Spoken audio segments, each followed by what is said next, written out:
Hello, everyone. Welcome back to the Gaming Block Podcast, your number one podcast for all of the video game pertinent news spanning across all platforms, including Xbox, Series X and S, PlayStation 5, Nintendo Switch, and more. I'm your host, Andrew Rana, and today I'm joined once again by one of the bad boys of video games, Roger Bennett III. Hello. Welcome back. I was going to say something like, glad to have you, buddy, but I just started with hello and derailed. Just crash and burned. Just like, okay. Just like getting all of us together, crash and burning. On this week's show, we are going to be talking about the Switch 2. What? Tears of the Kingdom not getting DLC, and a superb game finally making its way to PlayStation. But before all that, tradition dictates I ask my co-host how they've been. Roger, how are you doing? Been pretty all right. Just got over sickness like 2 days ago. So like I was worried I wasn't. No, I thought it was, and I took like a bunch of tests, and they came back negative. Good. I think like allergies hit me, and then like a flu on top of that, and it just wiped me out. Susan's been coughing a lot. Like she's been sick. Mm-hmm. It's been over a week now. Yeah, week and a half, and we don't think it's COVID. We think it's just allergies plus like a cold or something. Yeah, it's weird because like it felt like allergies, but then like it got so severe that I couldn't do anything. Like I've never had that happen before. So I think it was like like cold or something on top of allergies, which are just really bad this year for some reason. I'm no medical expert, but there's something about like some cold strain being more active. And the only reason I heard that was like people are like, COVID's more active. No, it's not a cold, but it is. I don't know. Listen, if you're sick, stay home. There you go. Yeah, I solved it for you. Yeah, don't freak yourself out. But because of that, I've had a lot of time to play a bunch of games recently. So yeah. So what have you been playing? Because actually, I don't think we've done a normal show in a minute. It's been a while. I think we've done like either a spoiler cast or something like since we've done the normal show, and I know I've missed a couple. So like, yeah, it's been a set. Like, there's been a lot of stuff I want to. I don't think I've talked to you about Armored Core at all. We have not talked about Armored Core. I'm going to gush about Pikmin 4 to you. Yeah. We've both been playing a little bit of Starfield. A little bit, yeah. Which is exciting. But if there's any other game that you want to talk about that we both haven't been playing, start with that, and then we can just jump into kind of bouncing off thoughts with another one. So have you played Baldur's Gate 3 at all? Because that's one. Okay, yes, I have. That was another one that we both played. Yeah. So I actually haven't played it yet. I've been like really torn on it, and I've talked to you a little bit about it. I'm waiting to see how it turns out. I also need to get a better chair for me to be comfortable on my PC setup. Yeah. But part of the reason also I haven't jumped into Baldur's Gate 3 is because I've been going through the Divinity games with a buddy once a week. So like that's kind of I've been getting my fill from that. You know what I mean? Oh yeah, no, because they're the same game. Yeah. They're a little different, but it's very similar. You know what I mean? Same style is what I meant. So like I've been kind of getting my fill from that. My friend, he's like, dude, he'll like play 5 hours of Divinity with me, and then get off and play like 4 hours of Baldur's Gate 3. Like he's just into it. He's like put like 100 hours in his playthrough, and he's already telling me about what he plans to do on a second playthrough. So like I'm kind of like waiting because like I have these other games that I'm trying to get through, and I'm waiting to see what the console release is like for Baldur's Gate 3. Yeah, so actually, we have our Metacritic score here when we get to that point. But the PS5 version of Baldur's Gate 3 did release, and the Xbox Series X and S version are confirmed now. The hang up on that was that the Series S couldn't do split screen, and they wanted to be parity. I guess Xbox just bit the bullet, and the Series S won't have split screen, but the Series X will, because that is a big... That's just the best way to go about it, I think. Yeah, because that's too big of a game to like stick to your convictions of, no, they have to be the exact same. It's like, okay, but Baldur's Gate 3, and honestly, this was a problem that I'm sure Phil Spencer and crew maybe had some foresight on, and they are like, it'll be fine, just downscale it. Yeah. But like, you gotta have some foresight of when they did this thing, and they're like, no, every game will be the same on both consoles. It's like, the Series S is not a strong console, so it's not. Yeah, it's a budget console through and through. We're only on the third year, and you're already running into problems. Mm-hmm. Like, maybe that wasn't the best idea.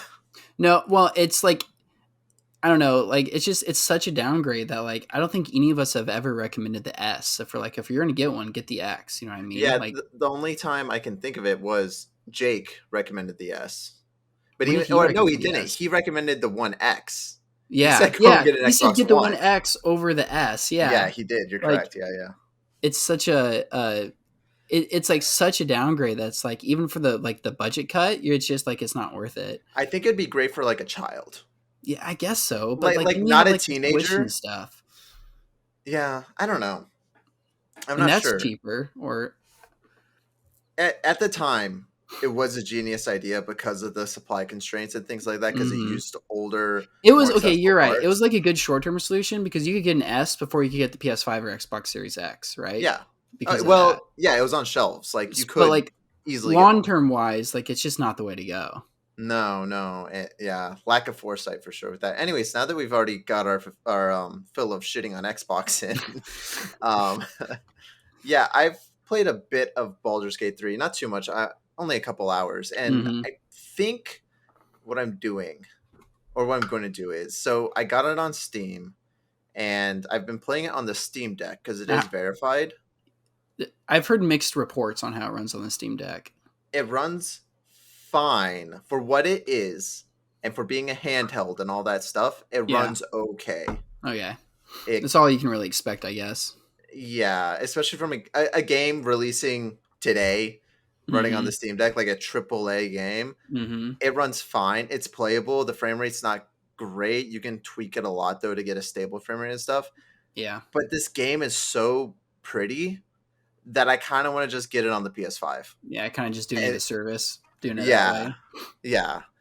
And it's also a game too where it's like I want to play it on the TV. See, you know, same. But my only thing is I know those styles of games. There are sometimes where they port them to consoles and it's fine. They're really fun to play. You know, I would argue maybe the first Dragon Age game is a little bit that way, where it's like it's the first one's very different from the sequels, and it's more of a PC game, but the console port was like really good and it was still enjoyable. But a lot of times those console ports, like it's really easy for them to just not really be that fun. And you just feel like you should be playing it on PC. So that's why I'm so like hesitant on like which version I get. Cause like if they make a really good console port, which I'm sure I have more than a little faith that they will, you know what I mean? Yeah. But I still like enough hesitation to where I want to wait and see. Because like that genre is easy to mess up. Yeah, are you playing Divinity Original Sin on PC? Yeah, just get it on PC then. Okay, I would say since you're familiar with that already and it plays more or less the exact same, I would just stick with that and just keep playing it on there. That would be my recommendation. Yeah, and also like if I wanted to play that with like people, whoever I could. I think it has. I played on PS5. I might get it for both. Like it might just be that type of game. I mean, I might too. Honestly, it has split screen too, as we were talking about with the Xbox and things like that. So this might be a game where I try to like entice Susan. I don't know how much she would like it because that's why I'm genuinely surprised. I don't know if we said it during the show, but she's 15 hours into Persona 5. Yeah, and I'm genuinely surprised because most of the time when there's a game that's just a bunch of reading and it's really slow paced, she gets so bored. And noting, when she plays Persona 5, she has fallen asleep probably 15 times playing that game. Yeah. But she's sticking with it because it does put her to sleep every single time. She needs that like kinetic energy and stuff, that input and things like that, which games like that, it's a lot of reading and it's a lot of like slower pace. Also got that jazz putting you to sleep half the time. Oh, dude, it's so relaxing. It's so good, but which not saying anything new about Persona 5 is good. Spoiler alert. The most pertinent news here at the gaming blog. News you're not expecting. We're contrarians here. But yeah, I might get it on console. And like I said, I've only played a couple hours, but from what I've played, I like it. I think the story's interesting, and everything that I've read and seen, it sounds like a really fun, now that I have holidays and stuff, it sounds like a really fun we have 10 days or something. And that's Oh also why I yeah, got it on the Steam Deck too, because it's like, oh, perfect. I can take it with me and do that. I agree. I can just feel like my next like 3 or 4 day weekend that I get or whatever. It's like that's what I'm going to be doing. Yeah. Yeah. And the only reason is because like I have other games that I'm playing that I can kind of put off on it for now. Yeah. Um, But ty- so that goes to like the 2 other games I've been playing. 3 other games, kinda, because I got a little addicted to the Story of Seasons, France and Mineral Town for a little bit, just because oh, like okay. that's the Okay. Harvest Moon I grew up with. So I Yeah. played that for a little while. It's like a nice relaxing game for like a week or so. But nothing really much to say there. It's Friends in Mineral Town. You know, if you know it, you know Serviceable it. remake, you know? Yeah, it's very just. It's a pretty 1-to-1 remake. So like, I don't know. I It think is what they it all is. are, more or Mm-hmm. less, which Yeah. is good and what Yeah, it's it good is and what it bad. is, you Yeah, know? it is what it is. Yeah, It's a game from 2003, I think, 2002, early 2000s. I'm not early sure 2000s, yeah. I don't know. because GBA. they had 2 releases. They had Friends of Mineral Town and more Friends of Mineral Town, and I always get them mixed Mhm. up. Yeah. But so I played a little bit of Armored Core 6, Fires of Rubicon. I got through the first act, Okay. and then I am this week. I've been playing a lot of Starfield. So yeah, All right. So I've been playing both those two. Just to quickly diverge for a second, I'll talk about Pikmin 4 at the end because I have a lot to say about that game. I okay. 100% it. Or if you want to So talk about that first, and we can just go yeah, into yeah, yeah. Well, Armored Core and yeah. But just throwing in real quick. So I've been playing quite a bit. I actually last week was kind of the impressive list week. mm-hmm. I already forgot all those. If you want to hear that and you didn't watch last week's episode, go listen to it now and then come back here and listen to us. But I tried out Pizza Tower finally, which is one of those sleeper hits of this year. It came out in January, I think. 2D side scroller. It's really good. Yeah. Like stupidly good. The music is kind of like this techno boppy type thing. The controls are really Tight. advanced. Oh, Well, okay. they're tight, yeah, but it's very complicated and advanced for what it is. Because you think like Mario or something, right? Because 2D side Yeah. scroller. But this game, there's like a super jump, there's like a ground slam, there's like 3 different dashes. You can grab enemies. And they teach you all this right at the beginning, but it just kind of like feels natural and it works. And I don't know, it's just really good. It has a unique art style of it feels what was that one game? Cuphead nailed the 1920s aesthetic of cartoons. Yeah. Cuphead This did. nails the like weird Chowder-esque early 2000s style of cartoons.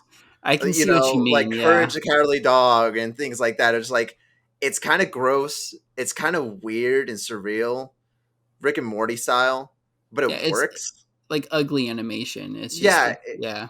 it's ugly, but it's good It's ugly. like purposely ugly though. Yeah. But I've only played a few levels. I think I just beat the third, and there's 20 levels, I believe, in the game. But it's good. Uh, highly recommend it. And then I've tried out Bomb Rush Cyberpunk, which is a game Jake told me about a while ago, and it had always been just like this game that kept getting delayed, or I guess not even announced, and then it just kind of stealth dropped last month. Yeah. And this game is great. It is a game that is 100% a Dreamcast game. It looks like a Dreamcast game. It plays like a Dreamcast game. Like it feels like Jet Set Radio today. And I love that in the indie space, specifically on Steam, this genre of older game styles is just thriving. It's something that I remember wanting in like 2013, be like, oh man, I hate that we're like always advancing graphics and stuff. And like for whatever reasons, developers aren't like, you know what? Why don't we keep making games that look like PS1 games or PS2 games? They never did that.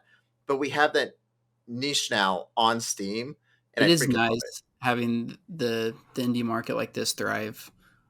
Yeah, Like you said, like and there's that game always an is audience for it. that's another Also, game where the Jake music's always great. gives me crap for noticing, like asking him to play games he's never heard of, but then he recommends this stuff to you that like I've never seen in my life. Yeah, I don't remember how he heard about this game. I'm already messing up talking right now. We're only 15 minutes in.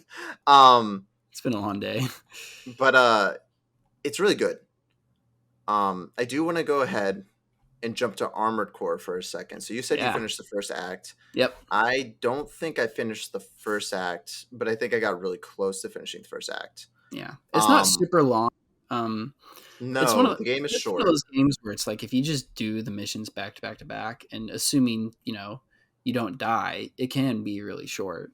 Yeah. So first thing is there's no difficulty setting on this game, which I think is cool, but also I'm good at games. The only trouble I had, and it was slight trouble, was that first boss. That first with the boss helicopter. it was. And I remember reading articles before I started playing, being like, they're like, FromSoft lied. This is the Dark Souls of Armor. It's like, no, it's not. It took me 3 tries to beat that boss, and that's because I didn't know how to play I didn't know like the stun mechanic and all that, which I loved because like the game was teaching you how to play. Mm-hmm. And I guess if you were just a person who just kept trying the same thing over and over and kept dying, sure, you're gonna have a really tough time. But then, like after the first time I died, I was like, okay, that didn't work. What am I missing? Second time, right before I died, he got stunned, and I was like, oh, you could do that. And then the third time, I noticed the bar and wiped him. I had a very similar experience with him where it's like I died to him, and then I realized I could stun him, and then I got shredded because I was trying to like hit him from like directly up front. I realized, if I'm just above him, he can't really do much to me. Yep. And after that, I just cleaned him. Mm-hmm. Other than that, though, like the levels seem to be pretty easy, pretty straightforward. Yeah, there's like a few here and there where they'll like kind of throw some curveballs at you and like hit you hard. But the way they work is like, it's a game of experimentation, So like, definitely, there'd be a couple times where I'd get stuck, and what I would do is I would just kind of go back to the drawing board on my mech and be like, all right, what's giving me trouble, and how can I like rearrange my mech to like deal with this? And then usually when I did that and I went back, I could beat it after like a couple of tries, if that. So like, yeah, definitely. And also, this game isn't about beating the missions. This game is about getting S ranks. Yeah, and it's like you can beat the mission pretty easily, but if you want to get an S rank, that's when you have to like get really good at the game, start customizing your mech and stuff, and like learn the missions. Learn the missions, customize your mech. It's also like, like you get full credits for replaying missions. And you can sell your stuff back and you get the full amount of credits back. So like there's a currency in the game, but it's like not very restrictive, and it's really easy to like just get what you want, everything you want, and then you can swap in and out. You can even swap in and out during missions. Like the only time you have to go back and replay a mission is if you have to like go and buy an actual thing from the store. So like, the biggest thing is like it's just a game of experimentation. And I don't know, like I've never really played an Armored Core game before. But obviously I'm a FromSoft fan, right? So like I go into this expecting them to have like their set difficulty that they expect you to overcome. But in terms of it being like the Dark Souls of Armored Core, I don't know. It's just really different, and the way you engage it is different. And I think from what I understand of the Armored Core fans, this is one of the easier ones because you have so many more options. And the controls are like, good. So but I'm only in the first act. I haven't beaten it yet. So, maybe something comes and just completely wipes my ass. But I played a few mech games. There was a Armored Core game on PS2 that I played. I don't remember which one. I still have it in my binder somewhere. And then Mech Assault on Xbox, I remember very distinctly playing. Yeah. But yeah, no, this game, it's good. It's just it didn't capture me as hard as all these other games did. I'm still planning on going back to it, especially because it is tantalizing that it's a short game. And I was looking through the trophies and achievements, and you actually have to beat the game 3 times to get them all. And I'm like, I'm not going to do that. So from what I've heard, I guess I should say, there's like New Game Plus, but the way New Game Plus works is like they change a lot of stuff. So like, not only will they like, missions.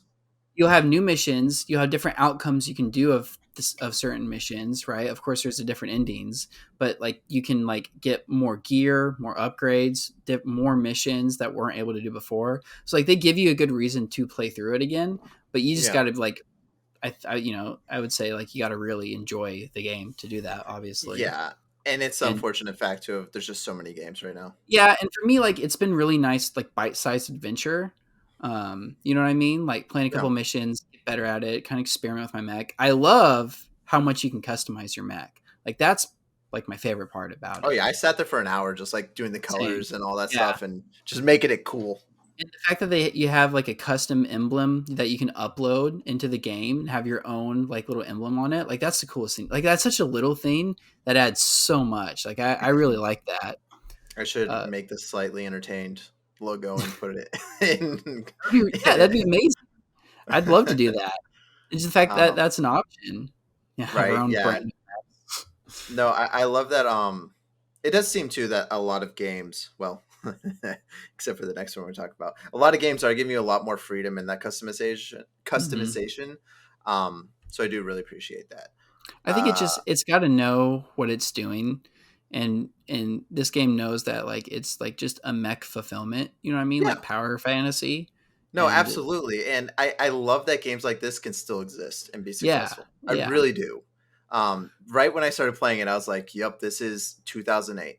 But yeah. that's I know. okay. It's fine if it feels like 2008. You know, Mario, every once in a while, feels like, 2003 or whatever, right? Yeah, Playing the 2D Mario games, but that's okay. Like, we don't have to it's keep it's it's nice to have changing the wheel. reminders. Yeah, of that time or just certain Yeah. game philosophies to go back to Um, that. And Yeah. So I feel like we're gonna really dive into Starfield. So I'm gonna quickly just say Pikmin 4. You haven't played it, right? I haven't played it yet, but it's on the list, man. It is not my game of the year, but it is a top three for sure. Nice. It is between that, Fire Emblem, and Final Fantasy right now. So And you've that played all the Pikmins, right? I have only beaten the first one and this one, Okay. but I'm gonna beat. Now I'm gonna go to three and Mm, then two.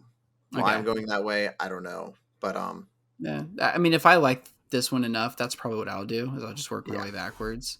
this I've heard this game is a pretty good starting point. yeah, this game is phenomenal. It was weird because the first and second one got re-released on the eShop in June. And I played the first one again and I beat it in one night. It was like 5 hours long. And I was like, that was cool. I 100%ed it though. Yeah. And I guess the idea back on the GameCube was they give you a score and things like that, and you could try again. Like, don't lose as many Pikmin, do it faster, Yeah. which Talking is about that older fine. game philosophy where it's about, okay, now how Yeah, well can you do it? yeah. But the content in Pikmin 4 is absurd. There's so much to do in this game.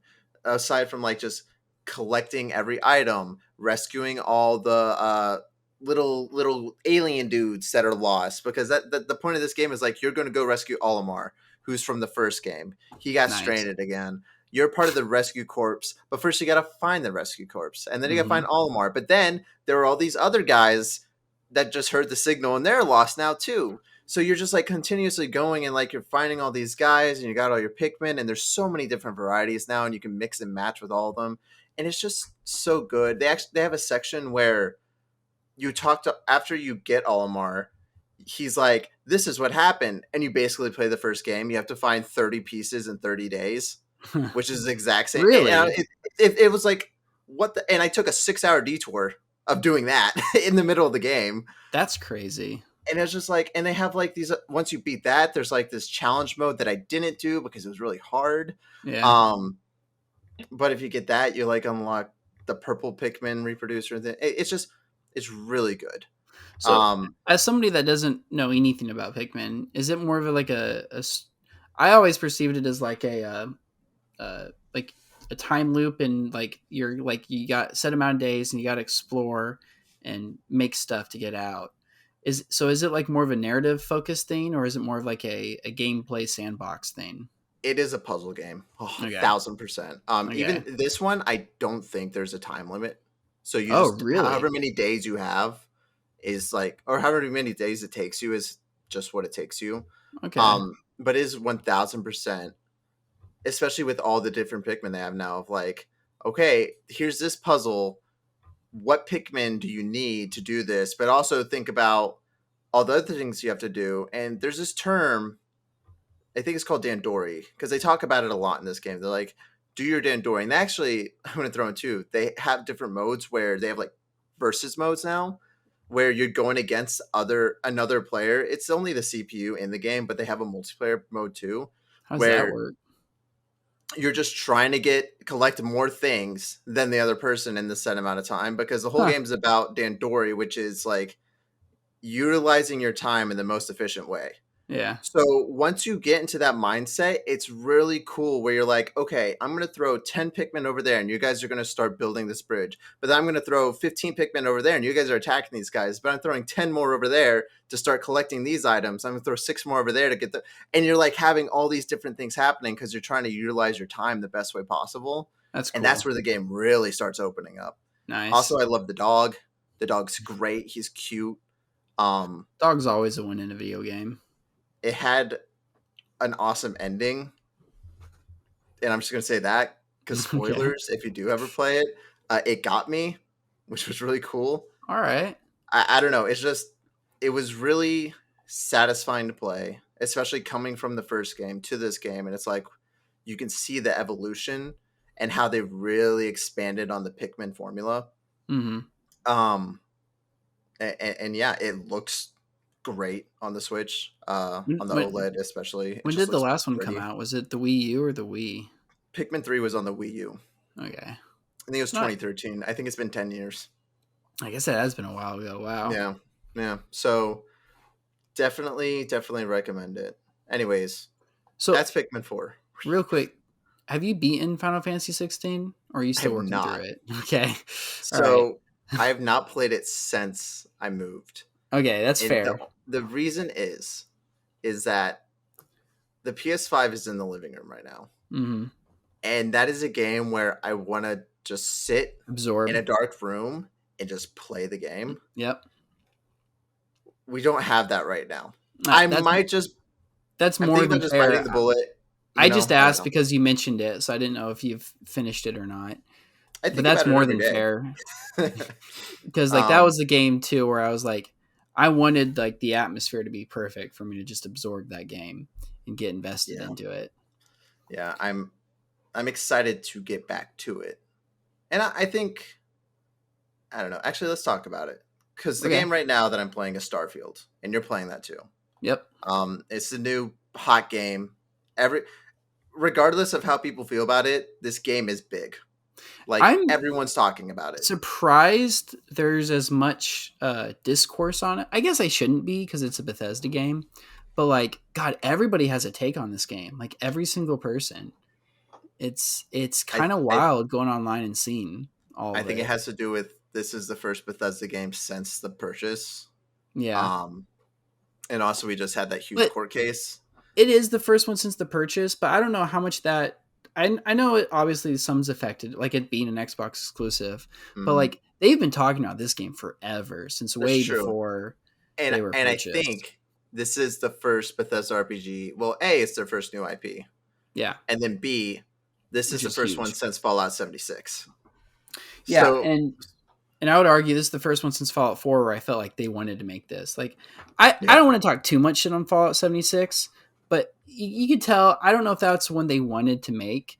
There was clearly some passion put into it, but like especially overall, especially later, and even with like how they made the world and stuff. But like overall, like it just felt more like a corporate decision than anything. Yeah, it was like, oh, we have Elder Scrolls Online that's moderately successful. Yeah, we should do Fallout Online. We should do Fallout. Yeah, yeah. Whereas this one, they've been talking about it for so long, and they've like everybody that's talked about it, they've been kind of passionate about it. So like that alone has like I've always been like intrigued by it. Never sold, even back then, like before the 76 and even the Fallout 4 stuff, which I think around Fallout 4 is when they started talking about this game.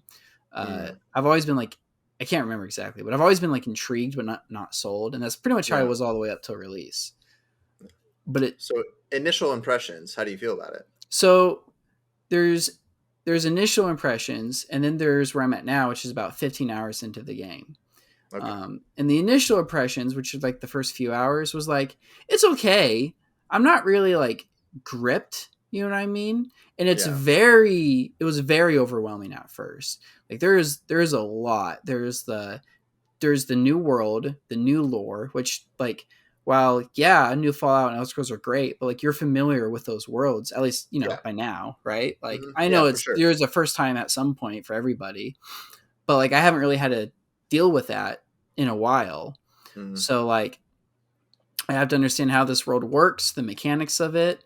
It's a bit more of a hard sci-fi, and then you know what I mean.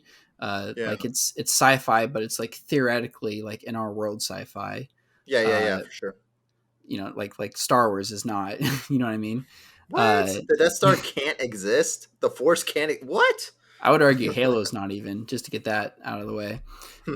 Get our Halo mention in. Yeah, there it is. But like, so the first few hours, it's like you're learning all this stuff. There's all these different mechanics, this new world to explore. It's very overwhelming. And then you're also like, you're not really sure what to do. The main story is really like loosey goosey with like what, they're like, you can go here if you want, like, it's whatever. You could do this. And I think they did that because Fallout 4's main story was like really like intrusive to the exploration. You know what I mean? Well, like, I remember imposing. Fallout 4 was, or is, the only Fallout game that I've beaten. And actually, I never even beat Elder Scrolls. I think it is the only Bethesda game I've beaten, like actual campaign wise. And I think it was because for all the flaws that Fallout 4 has, I really, really liked that it had a clear motivation at the beginning. Find your son. And every single thing I did, even if it was a side thing, they always had the option of talking about your son. So I always felt like I was still progressing in some way of being like, okay, I'm going to go over here to the swamp. Have you heard about my son? Have you found my son? And the second I beat the story, I stopped playing because I was like, my motivation, sure, there's other things to explore and stuff, but that's why I played, was for that, And here's the interesting thing about these types of games, where different players come to them for different reasons. So some people come to it just for the exploration part. Some people come for it for like the role playing part. And some people come to it just for like, I want to see what cool stories they have. And some people, obviously that's not like, they can't, I'm not saying they're exclusive, but like, of course, but like those are things that will really hook them. Like you appreciate the other things, but so like, I think what you're talking about is why I think there's so much discourse on this game, because everybody has different things they want from this game. And like, because I agree with you, by the way. Like Fallout 4 I think is a pretty I got some issues with it, but overall I think all the Fallouts have a strength to them, except for maybe 76. I have my issues with it. Even 76, I heard it's even better. 76, the world they made is cool, right? Like that, like, and that's where I was talking about, where like they made a cool landscape. My problems is with every single aspect of the game mechanics. Everything else is the problem. The land is really cool though. But like the world itself is really neat. So like I think that's part of where this comes from, where it's like, what are you expecting out of this game, and what are you wanting from this game? And it just I mean, God bless them. They try and please everybody, They really do.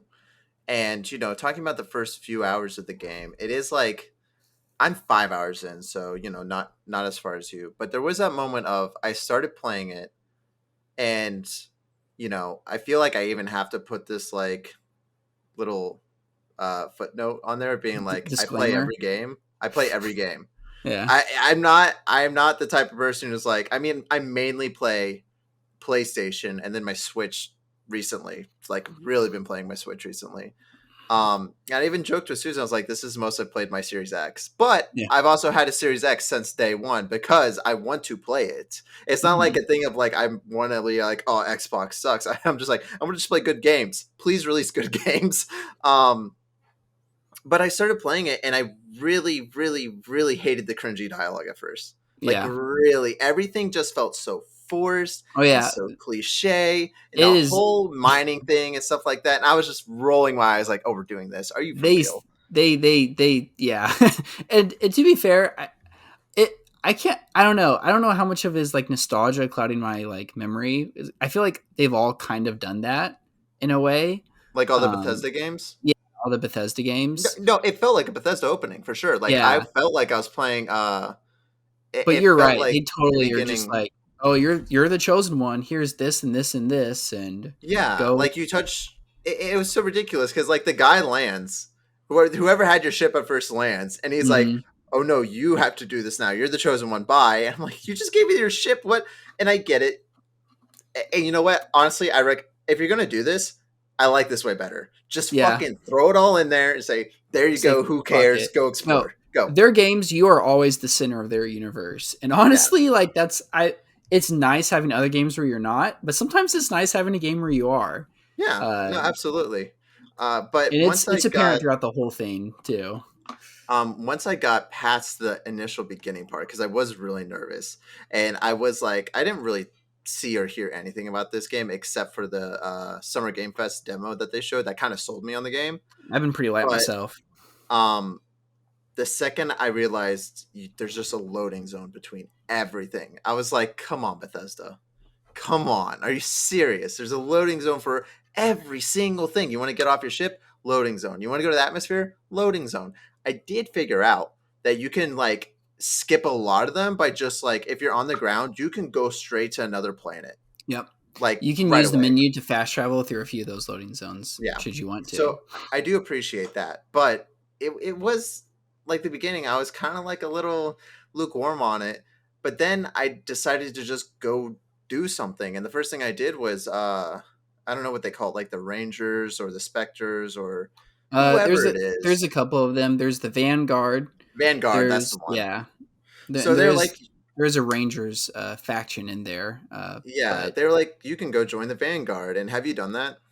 no, I haven't. I have a So interesting story to tell you though. Once you're done. So what you do is like you go up there and like, okay, you're gonna go through this hall. You can click the buttons if you want, or you can just walk through. And I'm like, I want to start feeling a part of this world, so I'm gonna click through it.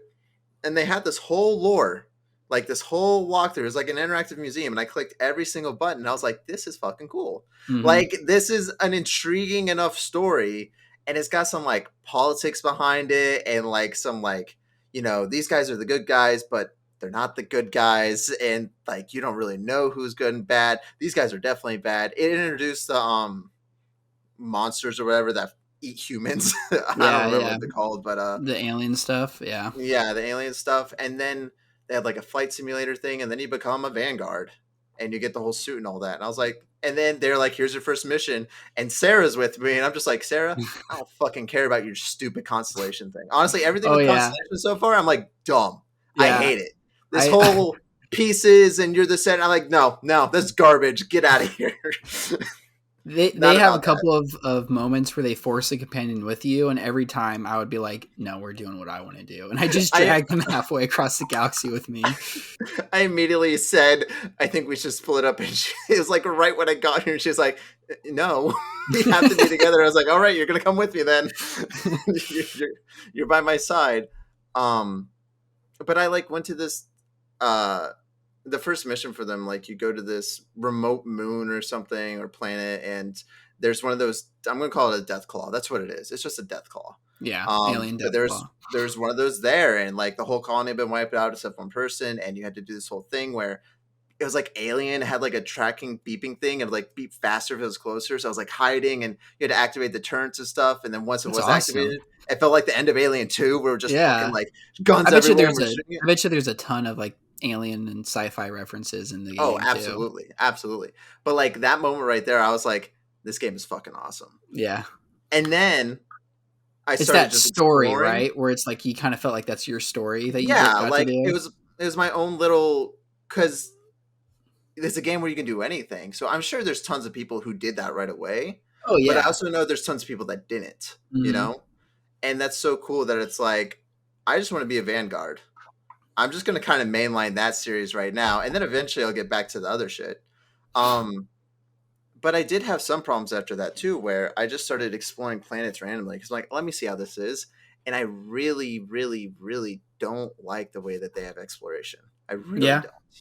don't. You have to walk everywhere, and I actually read something that Todd Howard said, because he was defending it, and he said, we experimented with vehicles, but we wanted that sense of exploration. I'm like, okay, Todd, I get that. You're making 100-hour game with 1,000 planets.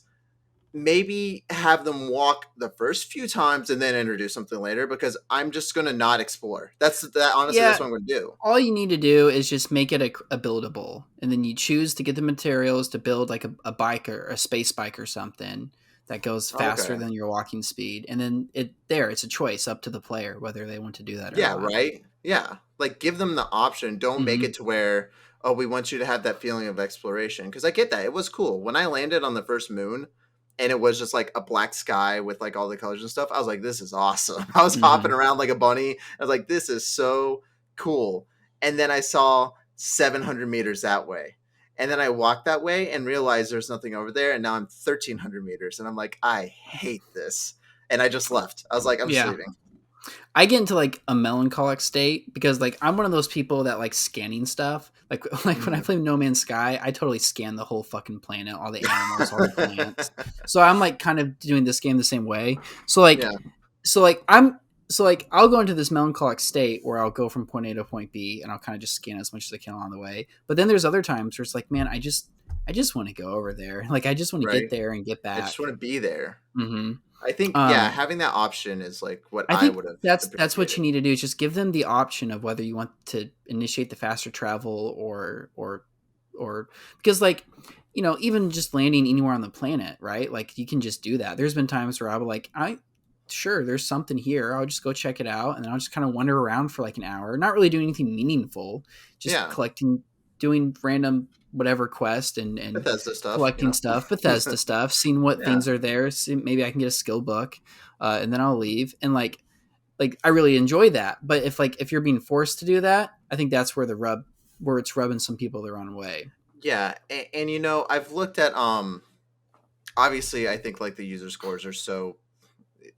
Of course, it's getting review bombed on Metacritic. Yeah, dude, that's what I'm saying. Like everybody has like some sort of like I don't know. It's just weird. It's like they're very opinionated one way or the other. It did break a few records. It's their most played game in a short amount of period because it's 6 million players after like the first 3 days, which is their most successful game ever. But this is the thing about Xbox. I was telling Jake the other day, I would be shocked if this game's even sold 1 million units yet. Shocked. Because I'm willing to bet everyone's playing it on Game Pass. Yeah. Unless you're on PC. I think it's actually pretty smart of them to do in this case, even though I don't really like it, I think it's really smart of them to do the early access to get some money revenue that way. Because I know a lot of people didn't buy the game, but they got the early access to play it. They did that $30 or whatever. They also did that over fucking Labor Day weekend too. So like, it was smart. It was smart, yeah. And I think that helped them out quite a bit. But right now it's sitting at I just had it pulled up and then I minimized it because I'm a moron. It is sitting at since it's on Game Pass, I'm curious how. I want to know the sales numbers. How much? I want to see those one day. But also, if we don't know what the deal was for Game Pass, maybe they gave them a shit ton of fucking money. I don't know. Well, they own them now, so they didn't give them anything because they're an Xbox studio now. True. So, and that's where, that's a whole nother conversation of it. That's a whole model. It was great when Xbox didn't have games or their games were selling bad. But a game like Starfield, if you didn't put that on Game Pass, Starfield would have sold 10 million easily. Also, it's cool they got their exclusive, but like Starfield is a Bethesda game. It's not an Xbox game. And and this is another problem where it's like about identity of this. People aren't going to play. People are just saying it's a Bethesda game. That's what everyone's saying. It's a Bethesda game. And you know what? You said it had 77. I think on Steam. That was on Steam. So those are people that have bought the game. I honestly that doesn't surprise me too much because I feel like that's around how much like a general percentage or ratio of people who like Bethesda games. Do you know what I mean? Or no, absolutely. Like that style of game. There's been a lot of hostility online where even just like saying, yeah, it's a Bethesda game. Like people are arguing over that. You know what I mean? And like I get some of it. But like, it's just like the easiest way I think people use to convey.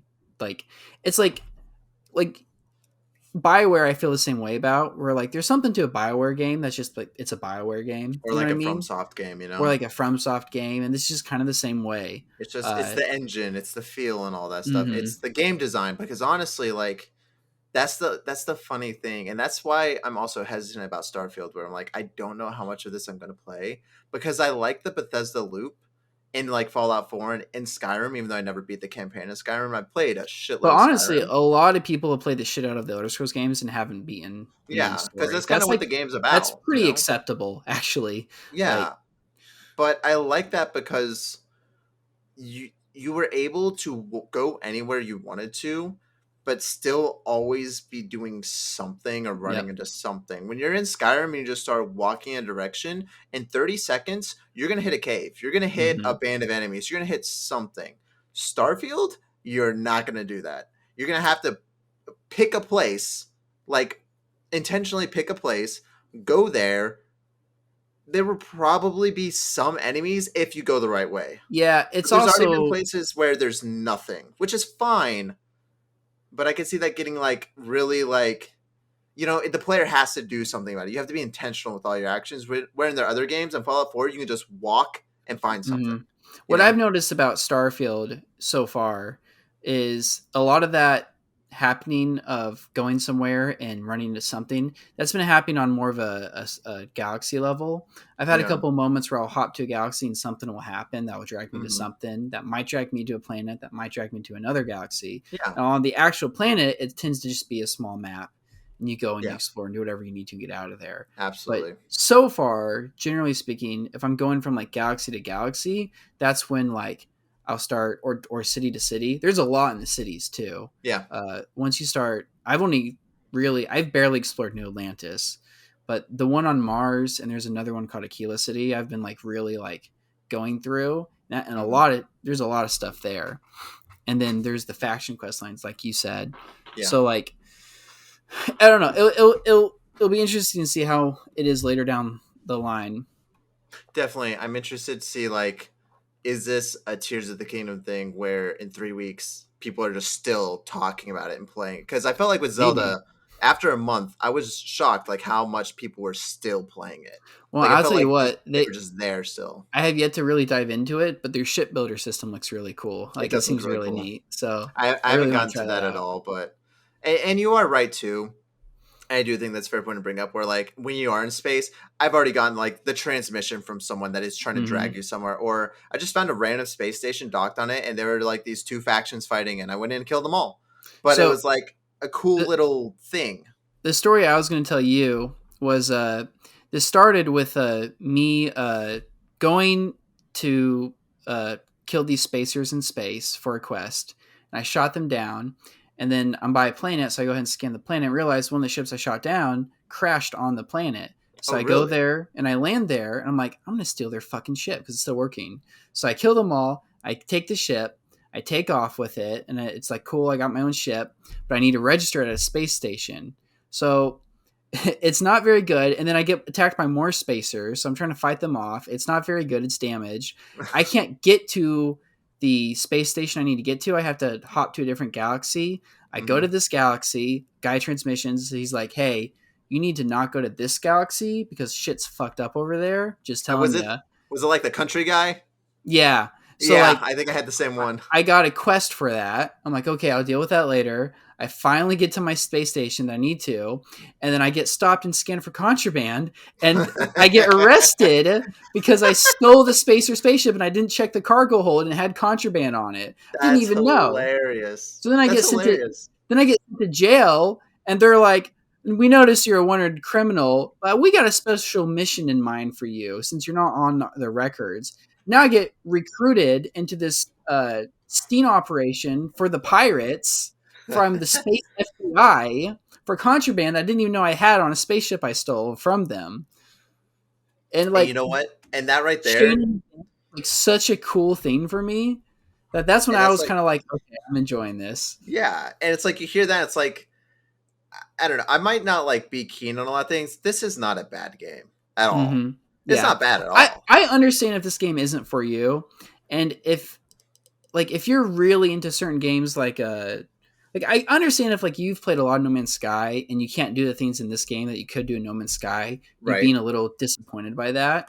Yeah. And it's weird to say they're different games, but like they are kind of different games. They're very different games. Well, and for me, No Man's Sky, like it's cool that you can go from planets, but it's a grind. That game, that is a grindy game. Yeah. Because that's the only thing for me is like the seamless like transitions and stuff. And that is cool, No Man's Sky, yeah. Yeah. And there is a lot of loading screens, and sometimes it can get annoying. Sometimes I just kind of get, I don't know, into like the flow of the game, and I like kind of like taking off and like checking on my space crew before I hop in the pilot sheet and then hop into the dimension. And absolutely, yeah. There's like it just depends, I think, what level of being absorbed into the game you are. And I think I don't know, I don't want to speak for anybody, but I think a lot of people have like that Twitch Hive mindset of like gotta have fast things fast. And it doesn't always have to be that way. Especially like anyone who's played games starting in the PS4 and Xbox One era, absolutely. You know, we grew up with old loading screens, so we, you know, the 360 and PS3 era. Oh my god, playing a PS3 game, it took an hour before you actually got started. But like, and at least like this one, the loading screen is the ship taking off. It's not just a black screen with a circle. Yeah. And sometimes it is, but it's fun. It's fast. I understand it being an issue, and I also understand this game not being for everybody, because I don't think this game isn't going to be for everybody. I think there's like a lot to this game that some people are just like, it's just not, you know what I mean? I think that's fine. Yeah. No, absolutely. Yeah. But I so far at least, I've been really like just having fun with it. And I think that's the important thing too, is like playing yesterday on the couch. I was like, I don't know, I was just giddy about stupid things. And I tell Susan, like, hey, look at this. Hey, look at this. And I was like, I'm having fun with it. And that's the point of video games, is to have fun. I will say, just a side note, that it is hard for my brain to not compare it to Mass Effect, even though they're completely different games. Everybody's comparing it to No Man's Sky. My first thought when I'm playing this, like, it feels like Mass Effect. It feels a lot like Mass Fallout Effect. In space meets Mass Effect is how it really feels to me.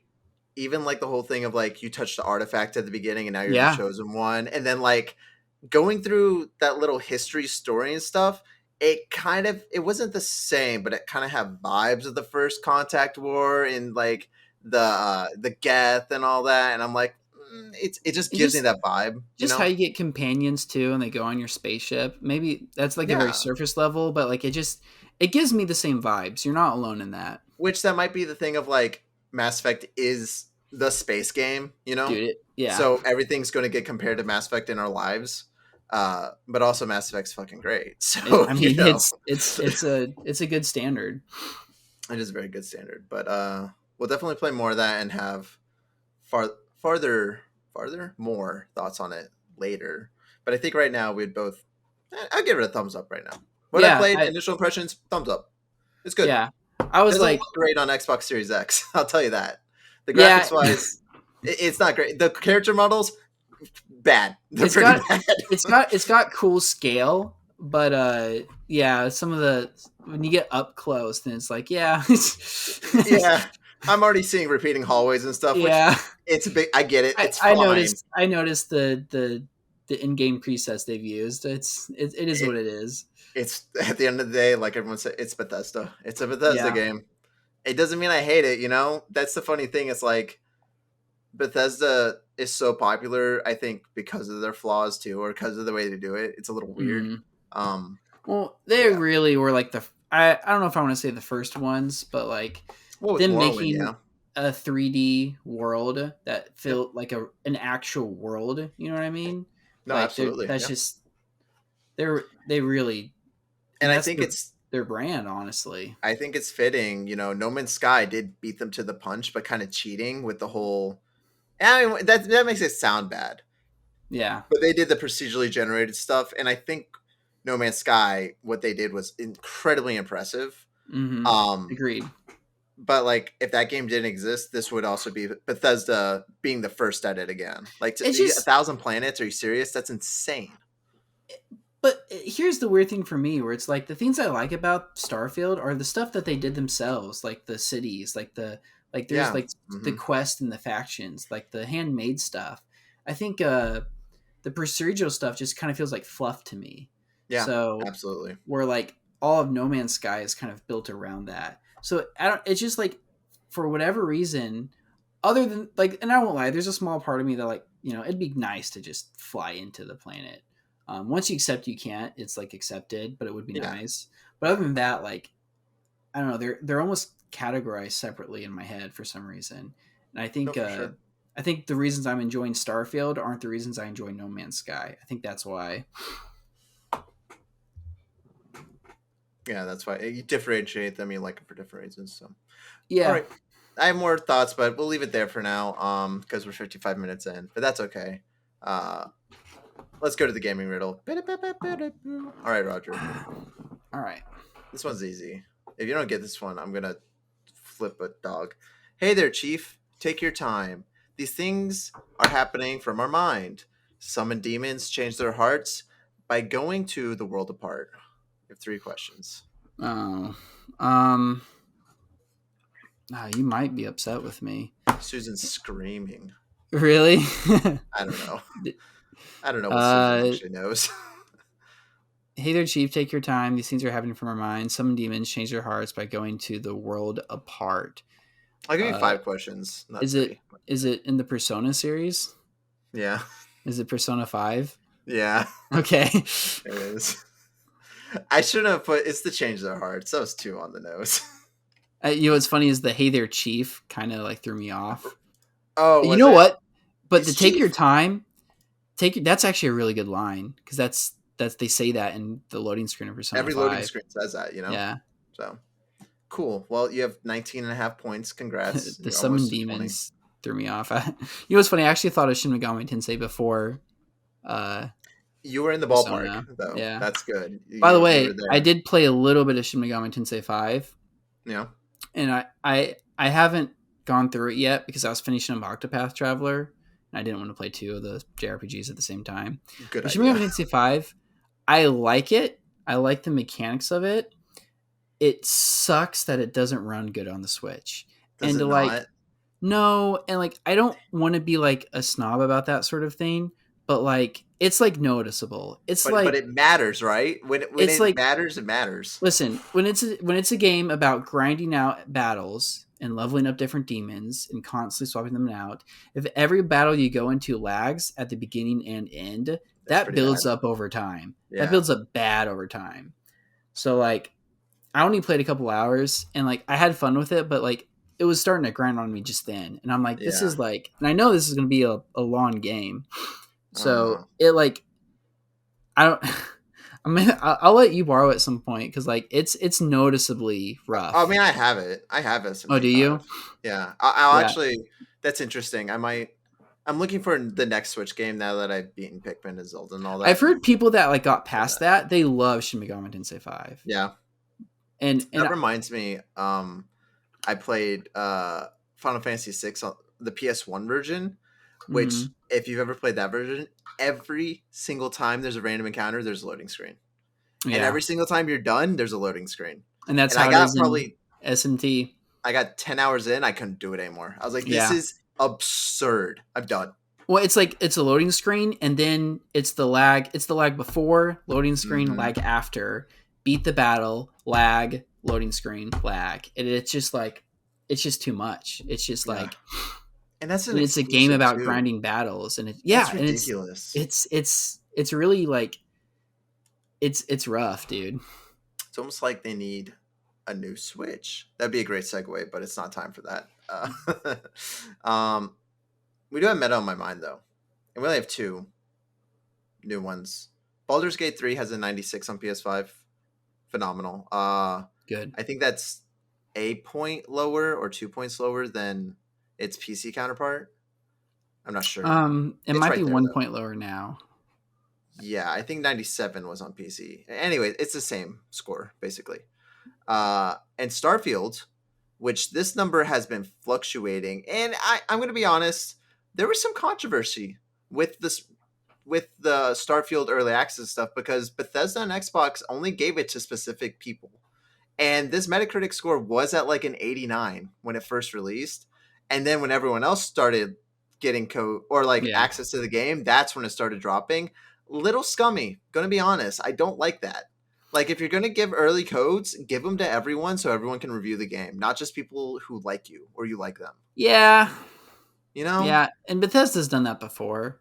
They have. I think it's a Bethesda thing, not an Xbox thing. Yeah. I think it's Bethesda. But it has an 85 on Xbox and an 87 on PC. Very respectable. I mean, it just goes back to the thing of like, we were even talking about, is this even an Xbox game? It is an Xbox game, even if we don't perceive it as one. This is an Xbox exclusive, and people do look at it as like a brand title. And it's a thing of just like, at least they're getting solid games now, but they can't get to that next step. They can't hit that Sony and Nintendo 91, 93, 95, Well, they haven't gotten games out. I mean, you know what I mean? I mean, like, there's nothing even to compare it to. Yeah, that is part of the problem, is that they can't get, so I guess like, I don't know, me and Jake were looking at it last week. We're like, Fable, maybe? Maybe. I don't know. I'm worried about Fable, honestly, dude. Like, I am too. And don't get me started about that Perfect Dark game that's supposedly in the works. Quadruple A that is now being led by Crystal Dynamics. Yeah. The funniest shit in the world. It's just, I don't know what it is. I don't know. It is, I don't know. We're not going down that rabbit hole again. We've talked about it a lot. So those are the only two games. Nothing really releasing. Everyone's staying away from Starfield, which is for better or for worse. Next week, I think next week is when it starts, honestly. We had this lull in summer with some few big releases. The end of September is when it's going to take off. Yeah. Well, next week is Mortal Kombat, Lies of P. There's the Legend of Heroes game. And then I think it's literally every week until the fucking end of the year, where it's just like huge release. Assassin's Creed, Spider-Man, Avatar, just fucking so many games. So, I've enjoyed this time off. We didn't do the show for a while, but honestly, it was okay. Nothing was happening. It's really just us trying to get through the games. And I'm going to have to make sacrifices because it's going to take me a while to just get through these two games. Absolutely. Star Wars Jedi Fallen Order, or whatever it's called, Survivor.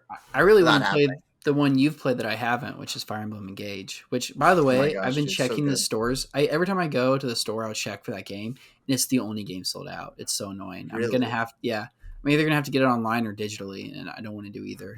I hope people give it a chance to come around, because a lot of people wrote it off as like, this is nothing like Three Houses, or like this is. See, I've heard the opposite. I've heard a lot of people like it because it's like a return to form.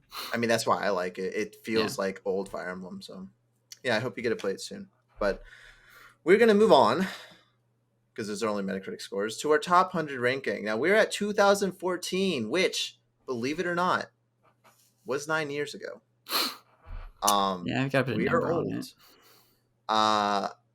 2014 for video games was the infamous year that Dragon Age Inquisition won Game of the Year.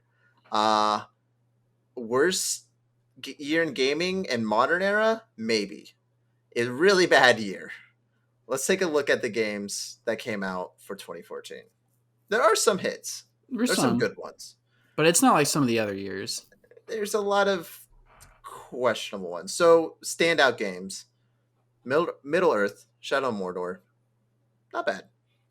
Dragon Age, like we talked about. Yeah, Dragon Age, Middle-earth, Alien Isolation. Smash Brothers for Wii U and 3DS, which I liked it, personally. It's okay.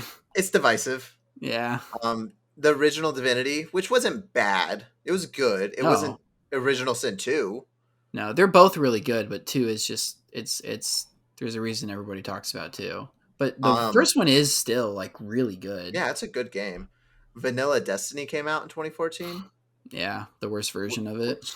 Yeah, terrible when it launched. The gunplay was good, I guess. Have you thought about putting Destiny on whether it's Destiny or Destiny 2?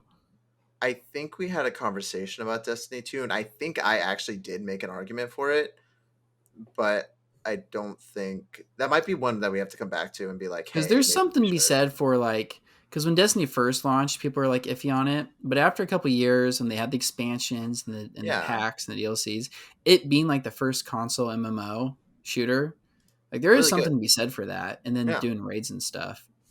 No, absolutely. Tales from the Borderlands, I really liked. That game is hilarious. That's a lot of people's favorite. It's my favorite Telltale game.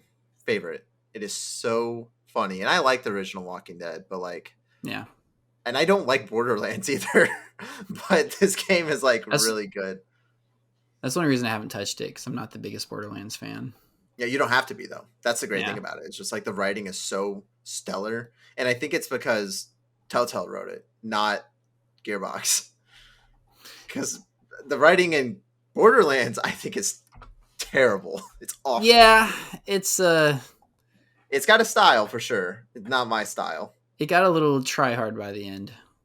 Other notable games that came out in 2014: The Talos Principle, Goat Simulator, The Sims 4, Watch Dogs, Diablo 3, Reaper of Souls, which was the port, right? No, well, it's the expansion that updated Diablo 3. Yeah, so I'm not gonna. Sunset Overdrive, good game. I don't know if it's one of the best games ever made, but it's a good game. It's good. I'm gonna bring this up because I already know people are gonna bring it up. Jake, sounds like something to bring up. What do we do about PT?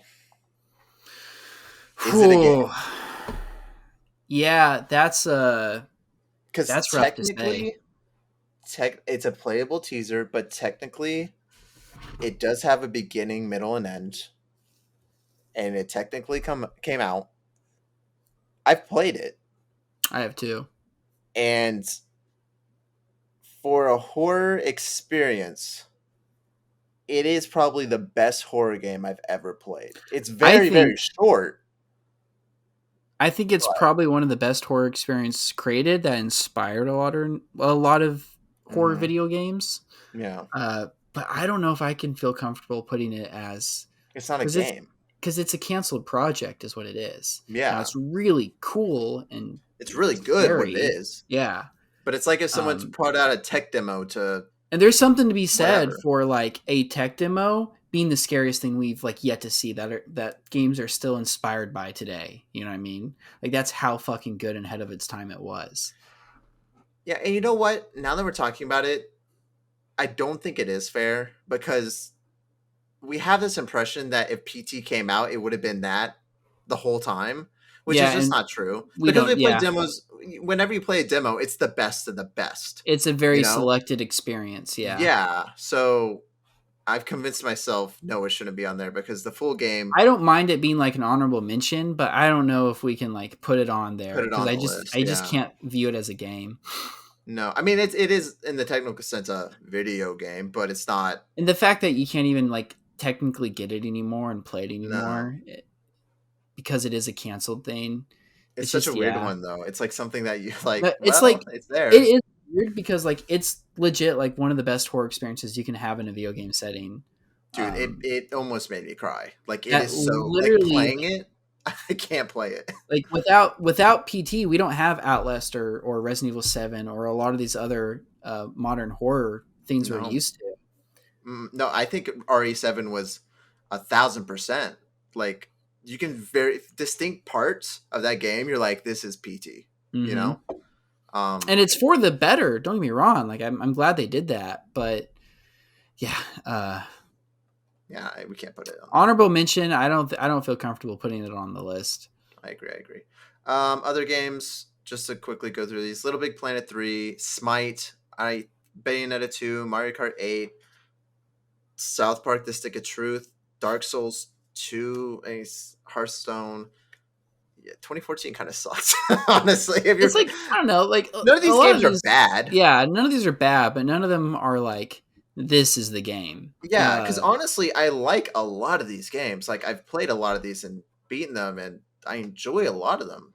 And honestly, I could make an argument for Shadow Mordor because Shadow Mordor is like the favorite. It's the most fun Assassin's Creed game I've ever played in my life. Like that's fair. Like that is fair. I love that game, but like I understand that that like it's its own. Is it top 100? You know. Okay, I do think though, unless did we already put it on there? We might have already put Mario Kart on here. I was gonna say Mario Kart I'm gonna 8's put it, probably the best Mario Kart. if not the best kart racer. I Yeah, think there's an argument for that, but I think for sure it's the best Mario Kart. I'm yeah, putting it on here in case we don't have deluxe, but when we get to it, we should put deluxe because deluxe is yeah, just better. yeah. Um, it's other than that, I don't know. Like Titanfall was pretty cool. Titanfall was cool, but it was like every other EA game back then. It was just half baked. It was multiplayer only. It was missing a lot of features. I played the shit out of Diablo 3 Reaper of Souls. Do we put FNAF on there? Is that the first one? Five Nights at Freddy's came out this year. And that's another thing where it's like, as a game, especially today, it's not a really good game. But in 2014, as a game, it was unique. It was a phenomenon. It was scary. It was scary at some point. And whatever anyone says, playing that game in the dark by yourself was fucking terrifying. I just don't know if this game would be if this game would be as remembered as much if it wasn't for all the streamers and YouTubers. Really, YouTubers. I mean, that's fair. Yeah. No, that's absolutely fair. Let's go through. So I'm assuming you don't really want to put Dragon Age Inquisition on here. I think we can put it on there. It's the best Dragon Age game, in my opinion. Yeah. It's better than Dragon Age 2. I don't know if it probably is better than Dragon Age Origins. You're probably right. Yeah, I guess it's like if Dragon Age deserves to be on the list. Is like Which the I question. think it does. Yeah. Oh my goodness, hit the mic. Hey, you know what? This is probably how how they felt during the Game Awards. Like, I guess Dragon Age Inquisition, it's not bad. No, it's not. It's just very it's very by the numbers. Yeah, it took a lot of things from other games, and that's not even a bad thing. I'm not saying that as a negative thing. It's just the story was fine. It was fun to like build up your Inquisition, right? And the villain was kind of whatever though. And then it does this thing that all Bioware games do, where it sort of it ends, and then you have to play the DLC to figure out where the story's going. The DLC is both like an epilogue and like a prequel to the next game, but that's also necessary. That fucking bugs the shit out of me in Bioware games, and they've done it with every single one. Yeah. Honestly, dude, Mario Kart 8 and Dragon Age Inquisition, that might be it. Just looking at this, like that might be Hearthstone, maybe. So make an argument for it. So we probably need to have this talk with Jacob here, because the Master Chief Collection came out in 2014, and I don't know what to do with that. So we did put, or did we? I thought we did. No, we did. We put the Mass Effect trilogy on there. Yeah. And since we did that, because it is a complete package, and I would say the Master Chief Collection is as complete of a package as you can get with Halo. No, it is. It's got the remasters. It's got all the multiplayers and extra modes and all that stuff. Like, it has the story. It wasn't in 2014, to be fair, but it definitely is by today's standards. And, I don't want to fill the list with Halo 2. Yeah, because if we don't do the Master Chief Collection, then we have to go to the first 3 Halos and Reach and fight over that. Yeah. And maybe if somebody wants to fight over ODST. I think we should put the MCC. I think we should. Is it cheating? It's kind of cheating, but like... But also, I don't care. It's our list. Yeah. Anything else, though? That might be it. But here's why I'm more bothered with MCC, where Halo 1, 2, and 3 are different games. Mass Effect Trilogy, I don't separate those very much in my head. Oh, no, those are all a complete package. Yeah, but honestly, those are the complete package. I know Halo 1... Well, Halo 1, what? They were planning a sequel with 1. Kind of. It's kind of debatable. Yeah. It's like... Halo 1, they were kind of plain stuff. Halo 2, they tried to do a bunch. They bit off more than they can chew. In Halo 3, they changed some stuff and left some stuff more vague, but also finished. It was basically the last third of Halo 2. Yeah. But at the same time, like, there's a very clear distinction between Halo 1, 2, and 3 and Reach. That's true, but I think at the end of the day, also, it's Halo, you know? Mm-hmm. It is Halo. Mm-hmm.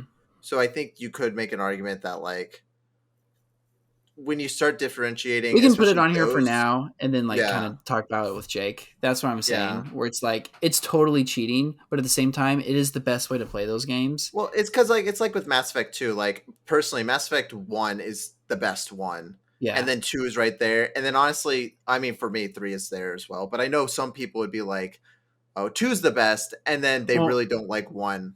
And then here's the thing, like that, in my opinion, with the Mass Effect trilogy, 1 does an amazing job of setting the groundwork, and 2 and 3 are really good, but they don't work without the other ones. Like that, like you can't just play one of those games, because what makes those games so great are the other games in that trilogy. That's what fair. Makes 3 great is the first 2. What makes 2 great is 1, and then how it affects 3. What makes 1 great is how it affects the next 2. Like they're very linked together as an experience. You're right, and you can play Halo 2 without playing Halo 1. You can definitely play Reach without playing 1, 2, or 3. So I get what you're saying. We'll leave it there, and we'll leave it there because I don't know what to do with it like at all. So freaking Halo, we never know what to do with you, just like Xbox. No one knows what to do with you. Okay, cool. Anything else? I think that's as good as we're gonna get. 2014, man. And we thought the first year of the new Alien Isolation. No, yeah, it's good, but it's long. Yeah, it loses its luster. I don't like how the AI teleports. Yeah, I know it's kind of nitpicking, but I think it matters. When in a game with that type of game, when it's obviously cheating, I get it. Yeah, so that's some of my frustration with Outlast. Honestly, the AI just kind of cheats. Very noticeably cheats. You can cheat, it just can't be noticeable. Resident Evil 2 cheats, but nobody fucking notices it. So there you go, 2014, man. Mario Kart 8, Dragon Age Inquisition, and Master Chief Collection. Yep, what a list. Okay. I think it's fine because we've went over on some of the others, especially 2017. Good God. And also, this is top 100 of all time. All these games that we listed, 10 of them will probably make it, you know? Yeah. Like, I'd be surprised if Detroit Become Human freaking makes the cut. It's not going to make the cut. Honestly, this might be me being a hater, but Horizon Zero Dawn, because I feel the same way towards like Dragon Age Inquisition. Like, there's nothing wrong with it, but I don't know. It's a very solid game. It's the best game ever made. No. Yeah. No. All right. To the fun question, though, of the week. And this kind of going with Starfield, but I should say, if you would like to hear your question read on the show, leave a comment. Leave it either on the YouTube video of this one or any other ones at youtube.com/ThatOneAndrew, or you could go to our Patreon, which is patreon.com/SlightlyEMP, and leave a comment there. Our Facebook page too. But I'm just wondering if there's a game that you've ever really lost yourself in, and I'm sure there's plenty of them. But just with Starfield and people like getting lost in exploration and stuff like that, it's like, what are some games that have done that to you? A lot of those games we honestly have been talking about this whole podcast, like you said, like a lot of BioWare's games, that Mass Effect trilogy, dude, 2 weeks of just my life into that game. Yeah. Skyrim when it came out, Morrowind, Oblivion, really Skyrim. I really got like it was even bad. Today, there's some days where I'll play it and I just get gone. And sometimes like that just. But the soundtrack hits and you're just like in this weird mood. Yeah. Mm-hmm. Fallout, I remember I got really hooked on each one of them at one point. Witcher 3, that really got me just like lost in that world where like I just couldn't even think of anything else. I was just thinking of the Witcher's world and how the characters would like make choices and how it was affecting the story. So like those are the first ones that come to mind for me. Definitely. The one that so all those, honestly, especially like Mass Effect trilogy. Oh my gosh. Very atmospheric games too. I beat the first one in a day before. And I was like doing everything in it, but it was just like I knew where to go and what to do, and I just played it so many times. And I was just like, boom, boom, boom, boom, done. Yeah. And I was like, okay, I could do that again. um, but like a game that really, really scares me is the Civilization games. Like, Oh, that's a good really, call. Civ 5, I get so like genuinely lost in it Yeah. that I'll play it and I'll play it for 15 hours in a row and not know it. And I'll beat like a campaign or whatever and I'll uninstall it. I'm like, I can't do this. This No, is bad. I'm glad you brought that up because there is 2 games where I legitimately accidentally stayed up all night playing. Yeah. It was Civ 5 Uh-huh. and, funny enough, Harvest Moon Friends of Minotown, the original back in the day, where I like, oh my god, it's 5 a.m. I didn't even notice. Yeah. But Civ 5, yeah, Dude. that's like one of the only times I've ever like stayed up all night and didn't realize it. Like The that's one never, more turn syndrome is yeah. real. Whereas like, It's real. like even with those Bethesda games, I'm like, dude, it's 1 o'clock. I need to go to bed. It's midnight. I need to go to bed. I Uh-huh. didn't do that with Civ 5, where it's No. legit like, oh no, it's 5 a.m. and I had no idea. Yeah, yeah. No, it's That's a good call. and I remember that's when I was working at fast food when I did that, and I did stay up all night, which was fine. I could that job was so nothing that I could function at Mm-hmm. minimum brain function. Um, but I had beaten it, and I was like, I have to install this right now. I was like closing my eyes and seeing the freaking tile pieces in my mind, Yep. and I was like, it's so good and it's so addictive, but that's It's what's got the scary. formula like down to a science. Yeah. It's crazy. And 6 is good too and all those, but there's just something about 5, and it's probably just because we were at that age when it came out, all Yeah, that. maybe because I've heard some people say 4 is their favorite one Yeah. when like talking about 5. But for me, 5 is always, and 6 is fine, like you said. I got nothing against it, but 5 just hits different. Yeah. It's scary different. um Which I'll tell you right now, when we get to it, that's probably gonna be when I push for on the top 100 ranking. oh yeah, absolutely. Like no doubt. And that was another thing too of like this, we're doing this, if you recall, because of that top 100 ranking that someone else Yeah, did.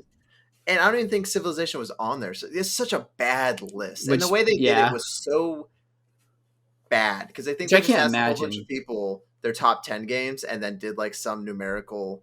It was a terrible list. Mm. Awful, awful list. Um, anyways, yeah. So, okay, let's move into the news for the week. Switch 2? What? What? So, Roger, it's that wonderful time of the decade.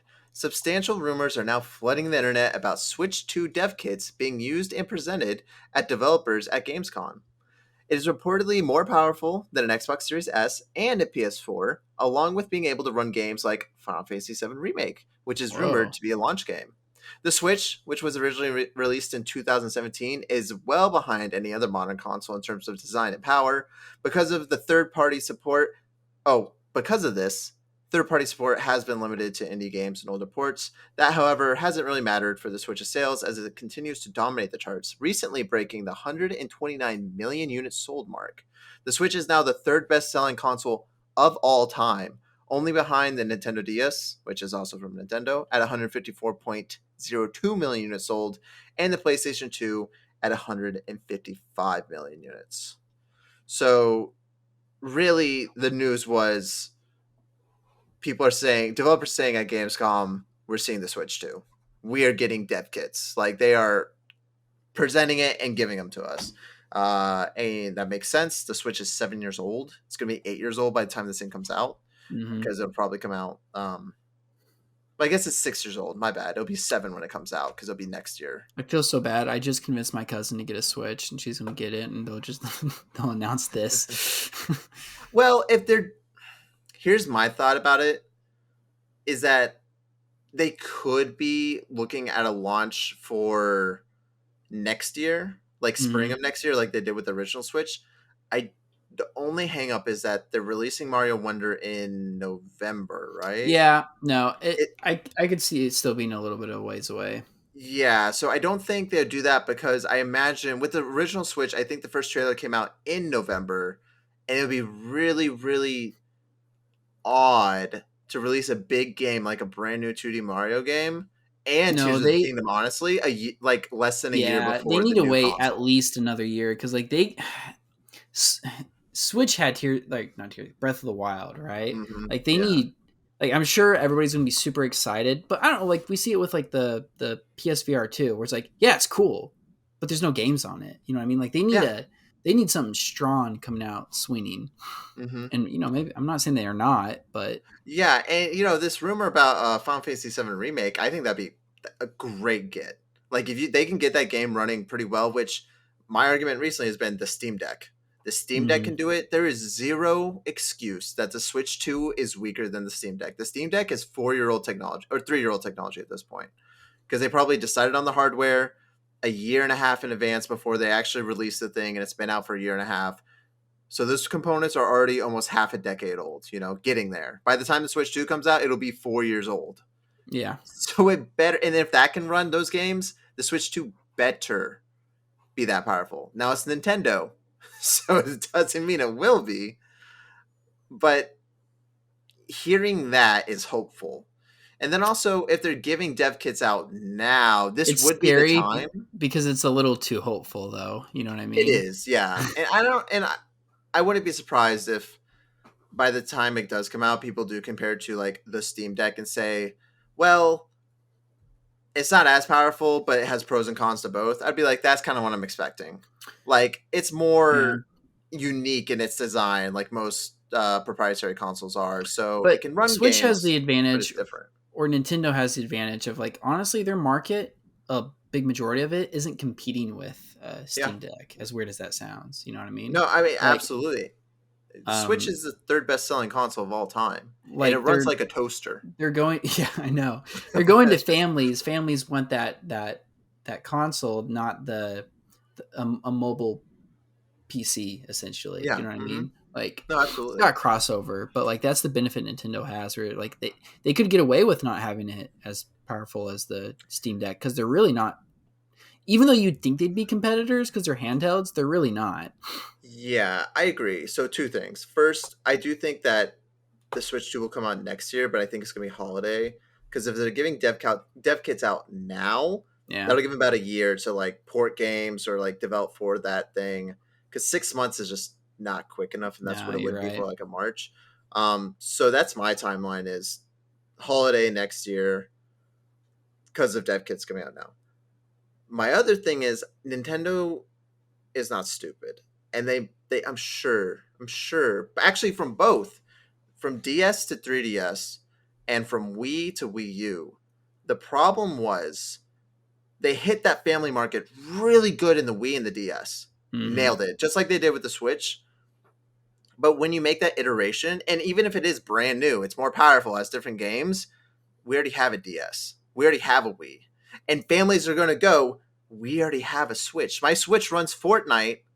I don't need to get another Switch for my kid. He Yeah, has a Switch. He can play his Switch. So I do think if the Switch 2, and if that's what it is, if it is like the same concept, more or less, which I think is going to be the same honestly, basic I'd rather design. it be the Switch 2 than the 3DS, new Nintendo 3DS, or the Wii U. You know what I mean? No, Like, absolutely. But I I still do think, I don't like the Switch 2, but it's better than the other ones. I do think though that they're going to have to like targeting the casual audience again might be a mistake if it's more or less the same console but a little Yeah, better. I think targeting the hardcore audience. Now, if they came out with the Switch 2 and said, "Hey, we made this stronger than an Xbox Series S," it can run games. It can run all the third party games. and that Now you're getting us in there being yeah, like, that'd "No, be this thing's huge legit." because all of us would be like, you mean we get to run Zelda on a console better than PlayStation 4? Sign me up. Like that's all we want. Yeah, right. Or just like or anything, like all these third party games, Divinity Well, Original they'd Sin win us 2, both over, I or think, if they did that and just called it something else. But yeah, who yeah, knows? honestly. But I think I mean, they're not stupid over there, and they have an uphill battle because the trend is Nintendo has a huge success and then a mild to massive failure right after. Hmm. And we are at that point now. And I think part of the delay has been COVID, but that didn't stop Xbox and PlayStation, but B, also they're probably just like they're scared. They're like, well, Switch is doing good. Why would we do why something to mess it stop up? this right now, right? Mm-hmm. But it's like it's showing its age now. Sure, it can run 2D Mario great. Tears of the Kingdom was passable. It was good. Mm-hmm. There were problems with it, but like all those third-party ports we saw at the beginning, like Wolfenstein 2 and LA Noire and whatever it was, they're gone. They don't do that anymore, I think, yeah, it's sad because I've played more games than not where I've had issues with the performance. So like that's like the biggest, like Rune Factory 5, Shin Megami Tensei 5, just to list off a couple where it's like it had a noticeable impact. It's all the third-party games because they're Pikmin 4. How is Fire Emblem Engage? Perfect. No problems at all. Zelda is the worst one, and even then Tears of the Kingdom wasn't terrible most of the time. No. It was there were issues in some parts, but like it was in that area of forgivable, you know what I mean? Well, because it's like so big, most people were like we're willing to forgive it. Yeah, it makes sense with a game like Zelda. Like that's one of the biggest games ever made. So it's like, it would probably struggle on a PS4 and Xbox One. But it's just like every other third-party game is just struggling, Yeah. So I don't know. It's interesting, but this seems legit. Seems like dev kits are finally going out. God, I'm all for it. It's what like we all want. Yeah. I remember when the Switch was announced, I was going to Pitt State. I was 19. Oh man, dude. I was 20. I think I just stopped going to Pitt State. Yeah. I remember sitting in my car when the trailer launched, and before going to class, I sat there and watched the Switch. How crazy is that? Because that was when we all kind of like, or at least I first met a lot of you guys. No, that was right around the time where it was like we all met each other. And because we had the Switch arc. Yeah. I like to think of my life in like game generations and stuff, which is the nerdiest thing ever, but like it kind of works for me. I'm like, 2013, that's kind of a big moment. It's like right at the end of high school and stuff. And then 2020, that's when I moved in with my now wife and things like that and had moved away. So I don't know, but no, I'm in a bit of the same boat. I'll sometimes think of terms of like, oh yeah, that was the GameCube age and the Game Boy age, and then the PlayStation 2 age, and yeah. So I'm excited for the next Switch 2.8, and also it does kind of suck because you mentioned like the new 3DS and things like that. When they were doing the home consoles and handhelds, we got new hardware all the time. There's always a new iteration of the 3DS or a new iteration of home console. But with the Switch, for better or worse, it's just been the Switch. We got the Switch Mini, which was cool. And then we got the OLED version, which was lackluster, if not a nice improvement. Yeah. But that's it, And it was kind of fun during the 3DS era of like, oh, here's the 3DS XL, the new 3DS, just like different. Even if I'm not getting them all, it's like, oh, this is kind of exciting. What are they doing this time? What new designs are they doing? Yeah, you really never knew what they were going to do. Yeah. And then us never knowing what they're going to do now means they just don't do anything. Exactly. Yeah, you have a good point. Even stupid things like the 2DS, which is kind of dumb, but also people liked it, So, well, I think that was like a smart, cheaper alternative. Oh, absolutely. Rather than the Series S. Yeah. Yeah. So we'll see. We're excited. Nintendo, please don't mess it up. You know what? We all have Wii U's too, so we'll get it anyways. Us three will at least have it. Yeah. Keep that spirit going. This next one I know you're excited for. Oh yeah. Gamers rejoice. The culturally impactful game Roblox is finally making its way to PlayStation 4 and PlayStation 5. It was announced Friday that the game would be released this October. When asked about the potential Switch port, a spokesperson said that they, quote, want Roblox to be on all devices anywhere around the world, end quote. This is big. That's all I wrote. Yeah, dude. It's huge world-affecting news, actually. On God. I always mention this. Roblox is so much bigger than I realize. I've never played it. I don't care about playing it. I'm never going to play it. Same. But this game is huge. It's massive. It's absolutely massive. I think it is one of the most popular games on the earth, like, actually. Mm-hmm. And it is big for PlayStation, like being able, I think a problem with it being on PlayStation before was that they have the market on there where you can buy things on Roblox to use in the game. And PlayStation had a problem with, like, they weren't getting any of that money because it was like an external market. I don't know how they're going to fix that, but I know that they did say that it'll be fully functional, like all features in there.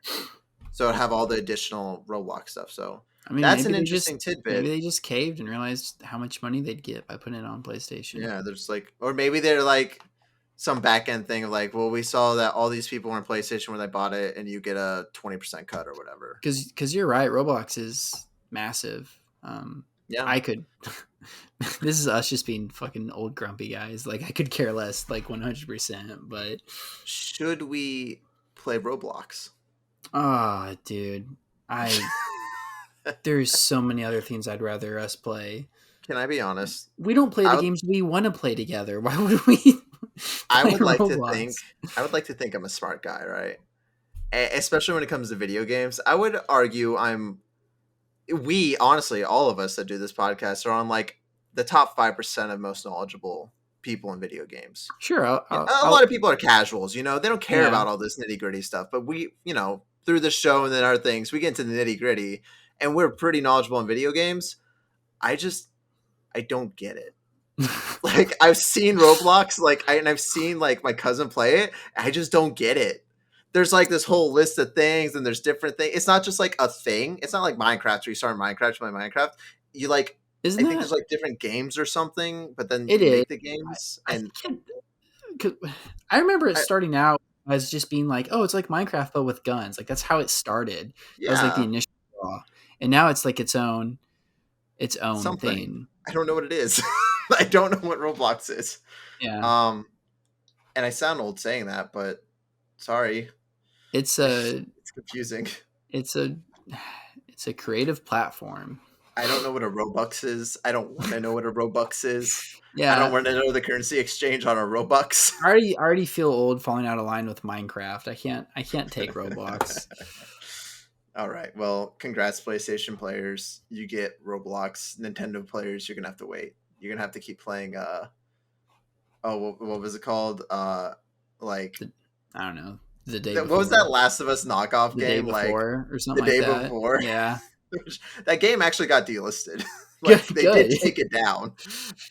Which is there's so much. What were they selling it for? It was like outrageous. It was like I thought it was like $20, like $20, $30. Oh, it might have been. It might have been like $20. I know it wasn't $60. And it was like a 10-minute experience, and it was just the most cheap knockoff thing ever. On the Switch eShop that doesn't get taken down. I'm genuinely surprised that got taken down. Sony must have gone in there and been like, "Hey, you got to take this down." Yeah, it might have gotten too much big attention. Which there's a lot of trash on the eShop. The eShop is trash. Yeah, I go sometimes. I'll just look at the new releases because when so inorganized too. I remember when the Switch first launched, I would go through the new releases every week because there weren't any, and you could feasibly go through them all and be like, "Oh, what's on there now?" Now it's the mobile market. Actually, most of those games are mobile games. It is just the fucking worst place. It's like they're mobile games, or they're just it's like the Steam crap that you see all the time. Yeah, but for some reason they made it on Switch. I don't know how it even gets on there. I don't know. When the Nintendo Switch shop shuts down, you won't see people going to buy things like they did for the Wii U and the Wii. They'll just be like, good riddance. Yeah. Get rid of it. Yeah. Thing is fucking terrible. You're not going to find anything you want anyways. It's impossible. And sometimes I'll go down the rabbit hole of seeing what's on sale, and it's just weird how they have it organized, and they'll have some games that would actually oh, I might want to buy that on sale, and then 15 trash shovelware that I've never heard of and don't care about, and then another cool game. And then I have bought games like Hentai Girls. It was awful. It was awful. I swear to God, every fucking time I go on the great deals section, Hentai World will pop up. And like I'm talking like front page pop up or like second page. Like it's pretty high up. It was like 50 cents and I had enough gold coins, so it was free. And I was like, this would be I distinctly said this would be funny for someone to see this when it pops up. And that's what happened. And it was funny, so it was worth it. And then I played it, and I think it was just like a puzzle game. It was terrible. Yeah. Awful. I believe you. You don't deleted it there. But it was worth the 50 cents for the one person to be like, what is that on your Switch? We see. Yeah. It's I'm a little shocked, honestly, that it's like that high up and the storage is sitting there. I don't know. But yeah, gamers are degenerates. What can I say? Yeah, gamers are gonna game. What can I say? Yeah, good game. All right, last news story. Roger, did you like Tears of the Kingdom? Yeah. Well, I hope you didn't like it that much because we're not getting DLC for it. In a recent interview with producer Eiji Aonuma, it was confirmed that there is no DLC planned for Tears of the Kingdom. Aonuma stated that he, quote, feels like he's done everything to create fun in this world, end quote. They are now looking towards the, quote, next fun experience, end quote. We know from previous interviews that the Breath of the Wild style for Zelda is here to stay, but the potential for a new overworld and new creative ideas is exciting for this host. This host is also excited about the no DLC news. So no DLC for Tears of the Kingdom. How do you feel about that? I'm okay with that. I feel like Tears of the Kingdom is pretty. It's a lot as it is, you know. I kind of agree with him. Actually, I think like he's pretty much taken that idea as far as he can take it. What else do you do? You went to the sky, you went underground. And I knew, by the way, they were talking out their ass when they said, "Oh, this is how all Zeldas are going to be going forward." I'm like, no, it's not. Well, like, I think unless they're talking specifically about like maybe the art style or something, but I think they're talking about design. Yeah. And by that they mean like the go anywhere you want, maybe the climate anywhere you want. I think that's what they're talking about. It's like from now on, you know what I really want? I really want them to do Wind Waker in this style. Like go back to that initial concept and you have these like giant islands to explore. Mm-hmm. That would be fucking awesome. Mm-hmm. I want to see them go the Bethesda route. Like I want to see fucking Hyrule, like an actual like huge city in Zelda style. You know what I mean? Like no, absolutely. That was my that was the coolest thing about Twilight Princess. Yeah, that's my initial kind of did that. Disappointment with Breath of the Wild was that there were no towns, and then you could tell it was a Wii U game because every town had 30 people in it. There's no one there. And Hyrule Castle was destroying all this stuff. And then Tears of the Kingdom did better. It definitely felt more lived in. There was a lot more NPCs walking around and things like that. Yeah. But it still was like, you know, Castletown was destroyed. The towns were still designed small. And then it was really jarring, especially in the sky, where you just saw that huge crater of Hyrule where it was cut out. Yeah. And it was like, and you can see like, oh, there's my sand, snow, fields, forest, like, you know, just very old school. I can see all the biomes right beside each other, and there's a little hill breaking them apart. It works, but it's also 2023, you know. We're past Skyrim now. We're at Starfield now, you know, and they haven't gotten to Skyrim. So I am excited for them to not be working on this game. Hopefully this means they're already on to the next game. I like Tears of the Kingdom. I'm excited for them to go forward. Yeah, I agree. Yeah. Do something weird and creative. Go back to... You have the concept now. You have the basis. You figured out Zelda. This is like... It reminds me of A Link to the Past, and then to another extent, Ocarina of Time, where you have your foundation... Yeah. Now get weird with it. Yeah. That's what I'm ready for. Waker. I'm like I want get back to what Zelda is. Like make it give me weird. The weird stories. Yeah, I agree. God, and they were fucking weird. The whole building thing was fine. I honestly didn't really like it. It was okay. I got into it while I was playing it, but it's not really something I'm not going back to keep doing it. You know what I mean? No. Yeah. Like.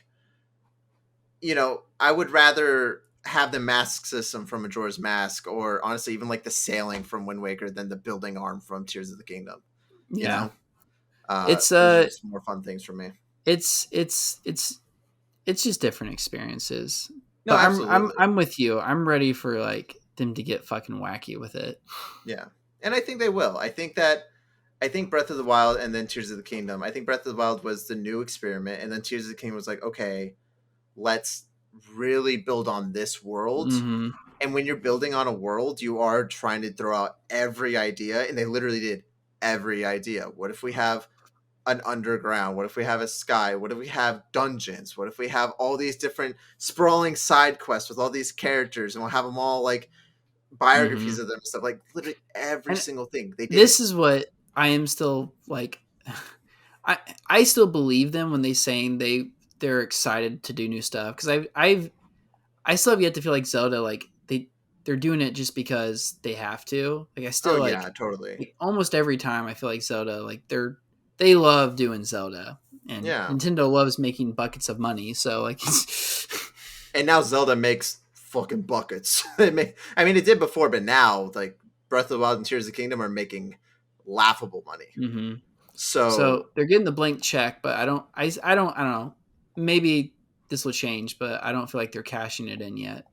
No, and honestly too, it's like, yeah, going back to, I don't know what they meant about sticking with the design and world, but if the next Zelda comes out in 3 years and it's a lot smaller, I'm okay with that. Like, I'm fine with that too. Yeah. Like, we don't need 5-6 year dev cycles for Zelda.